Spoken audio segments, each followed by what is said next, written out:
Si Loreto, unang namataan ang bula umaga nitong April 6. Ako nabalaan, wala may tawa ng sapa, pero ngayon lang may bula. Katingalahan, manggod. Ang sapa kung saan niya nakita ang bula, halos 15 minuto ang layo mula sa mga kabahayan. Kadulong ko ma'am sa babang ko doon, sa bukuan, lakway, nakita din ako ang bula, dahan tayo. Una na raw itong nakita ng magkapatid na Mark at Jeff, hindi nila mga tunay na pangalan. Ang taas daw nito, lagpas tao. Meron pa doon sa itaas. Sinakop na rin nito ang halos kalahati ng sapa. Hinawakan naming bula hanggang doon sa unahan ng ilog. Di po kami nakaramdam ng kati o kaya mainit sa kamay. Matigas po dahil sa sobrang bula niya. Wala po siyang amoy, matagal po siyang matunaw. Sa tubig siya, dumadaan. At tinuntun daw nila kung saan ito galing. Among yagto sa babaw kung nabay ng laba, wala ang ng laba.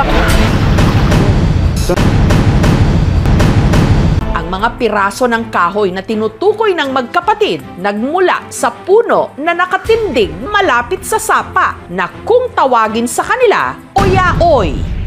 Para itong puno ng duhat na nasa 60 meters ang taas.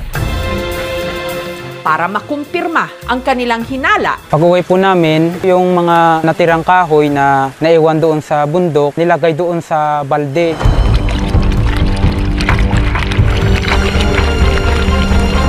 meron ngang namuong bula. Ang ama ni na Jeff at Mark na si Johnny, hindi niya tunay na pangalan.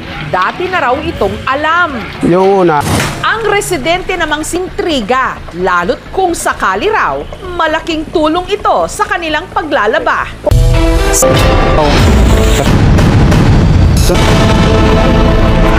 Kung sa paaba, ni bula gitu nga. Wa may kuan dito. May katalagman dito nga. Ni bula ra sa giya. Kung pa ja baw, kan magbula sa ubod.